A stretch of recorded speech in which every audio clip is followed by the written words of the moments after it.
മുന്തിരി പൂത്ത് കഴിഞ്ഞ് ദേ ഈ ഒരു വലിപ്പമായിട്ടുണ്ട് കണ്ട. അപ്പോൾ ഏറ്റവും എളുപ്പത്തിൽ മുന്തിരി ഉണ്ടാക്കാം. നമ്മുടെ ഒരു പഴയൊരു കൺസെപ്റ്റ് എന്ന് വെച്ചാൽ നന്നായി കെയർ ചെയ്യണം മുന്തിരിക്ക്, അങ്ങനെ വളം ചെയ്യണം ഇങ്ങനെ വളം ചെയ്യണം, ഒരു കുഴപ്പമില്ല. ഞാൻ എളുപ്പത്തിൽ മുന്തിരി നട്ട് കായ്ഫലം ഉണ്ടാക്കാനുള്ള കാര്യങ്ങൾ പറഞ്ഞു തരാം. അപ്പോൾ നിങ്ങൾ വീഡിയോ സ്കിപ്പ് ചെയ്യരുത്. പിന്നെ അതുപോലെ സബ്സ്ക്രൈബ് ചെയ്ത് കാണണം, ലൈക്ക് ചെയ്യണം, ഷെയർ ചെയ്യണം. ഓക്കെ.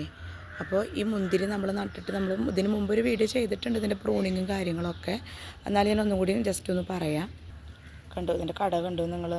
അപ്പോൾ ഇതൊരു 5 കൊല്ലമൊക്കെ ആയി കണ്ട. അപ്പോൾ അങ്ങനെ നമ്മൾ ടെറസിലേക്ക് കയറ്റിയിട്ടുള്ളതാണ് ഇത് നട്ടിട്ട് ഒരു 6-7 മാസം കഴിയുമ്പോഴേക്കും, നമ്മൾ മഴക്കാലത്താണ് നട്ടത്, പിന്നത്തെ ഫെബ്രുവരി ആകുമ്പോഴേക്കും നമുക്ക് മുന്തിരി ഉണ്ടായി കിട്ടി. ഒരു 5-8 കൊല മുന്തിരി കിട്ടി. എനിക്ക് മുന്തിരി നട്ട് പരിപാലിക്കുന്നതിൽ ഏറ്റവും ബുദ്ധിമുട്ട് തോന്നിയിട്ടുള്ളത് വളപ്രയോഗം നല്ല കേട്ടോ, ഇതിൻ്റെ പ്രൂണിങ് ആണ്. പ്രൂണിങ് കറക്റ്റായിട്ട് നടന്നില്ലെങ്കിൽ മുന്തിരി ഉണ്ടാവില്ല. അത് മാത്രമാണ് ഇതിൽ ശ്രദ്ധിക്കേണ്ട കാര്യമുള്ള. ഗ്രോ ബാഗിൽ പറ്റില്ല, വലിയ ഡ്രമ്മിലൊക്കെ നമുക്കിതുപോലെ നട്ട് പരിപാലിക്കാൻ പറ്റണതാണ് മുന്തിരി. ഇതിപ്പോൾ ഇത്തിരി ഹൈറ്റ് കൂടിയ കാരണം നമുക്ക് ലാഡറൊക്കെ വെച്ചിട്ട് വേണം. പിന്നെ ഇത്തിരി വലുതായി കഴിഞ്ഞാൽ ഇതിൻ്റെ പ്രൂണിങ്ങിന് നമ്മൾ എത്തിച്ച് നിന്ന് വേണം ചെയ്യാനൊക്കെ ആയിട്ട്. അപ്പോൾ നമുക്ക് ആവശ്യമുള്ള മുന്തിരി ഉണ്ടാവും. പിന്നെ ഇതിനങ്ങനെ ഒരു ട്രിപ്പൊന്നല്ല കേട്ടോ, കുറേ ട്രിപ്പ് ഉണ്ടാവും. അതായത് ഇപ്പോൾ നമ്മൾ മഴക്കാലം കഴിഞ്ഞാൽ ഇത് പ്രൂൺ ചെയ്യണം. നല്ല വെയിൽ വേണമെന്ന് അറിയാമല്ലോ, മഴ പെയ്താൽ പൂക്കളൊക്കെ കരിഞ്ഞു പോകും. അപ്പോൾ ആ പ്രൂൺ ചെയ്ത് കഴിയുമ്പോൾ നമ്മൾ അത്യാവശ്യം വളമിട്ട് കൊടുക്കണം.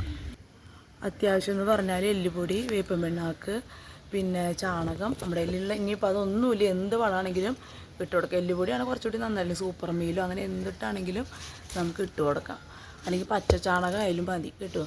അങ്ങനെ ഒരു ട്രിപ്പ് നമ്മൾ വളമിട്ട് കൊടുത്തു കഴിഞ്ഞാൽ നമുക്ക്, ഞാൻ പറയുകയാണെങ്കിൽ ഒരു 3 പ്രാവശ്യമെങ്കിലും മുന്തിരി നമുക്ക് പൊട്ടിച്ചെടുക്കാൻ പറ്റും. ഇപ്പോൾ ഇതിങ്ങനെയായല്ലോ, ആദ്യത്തെ പ്രൂണിങ്ങാണിത്. ഈ പ്രൂണിങ് കഴിഞ്ഞ് നമുക്കിത് പൂത്ത് ഈ വലിപ്പമായി. ഇനി നമുക്ക് എന്ത് ചെയ്യാം, ഇതിൽ തന്നെ കുറേ ചില്ലമ പൂവിട്ടിട്ടില്ല, അല്ലെങ്കിൽ മുന്തിരി ആയിട്ടില്ല. അപ്പോൾ അങ്ങനെ ആവാത്ത ചില്ലകളൊക്കെ നമുക്ക് ഉടനടി വെട്ടി കൊടുക്കാം. അതായത് നമ്മൾ മൊത്തം മുട്ടയടിച്ചാണ് മുന്തിരീനെ. പക്ഷേ ഇപ്പോൾ ഈ ചില്ല നോക്കി ഇതും ഉണ്ടായിട്ടില്ല. അപ്പോൾ നമ്മൾ എന്ത് ചെയ്യുക, ഇതിവിടെ വെട്ടി കൊടുക്കുക. അപ്പോൾ മറ്റേ മുന്തിരി ഉണ്ടായി കഴിയുമ്പോഴേക്കും നമ്മളിങ്ങനെ വെട്ടി കഴിഞ്ഞാൽ നമുക്ക് വീണ്ടും ഇത് തളിർത്തിട്ട് അടുത്ത ട്രിപ്പ് മുന്തിരി ഉണ്ടാവും. അതാ ഞാൻ പറഞ്ഞ ഇതിൻ്റെ വളപ്രയോഗം അല്ല, പിന്നെ ബുദ്ധിമുട്ട് പ്രൂണിങ് ആണ്.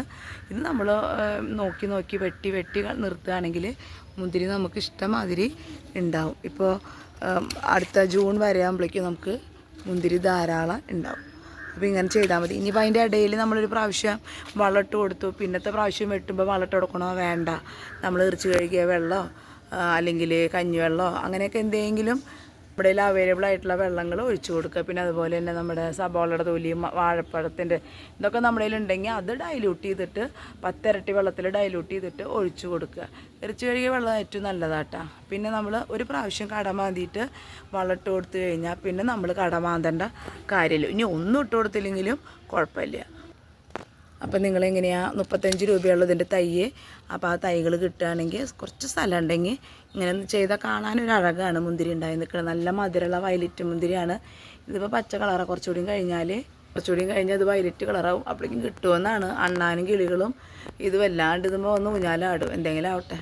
പിന്നെ വളം ഇടണതും വളമിട്ട് എങ്ങനെയാണ് നനയ്ക്കേണ്ടതെന്നും ആ കാര്യങ്ങളൊക്കെ നമ്മുടെ മുമ്പത്തെ വീഡിയോയിൽ പറഞ്ഞിട്ടുണ്ട്.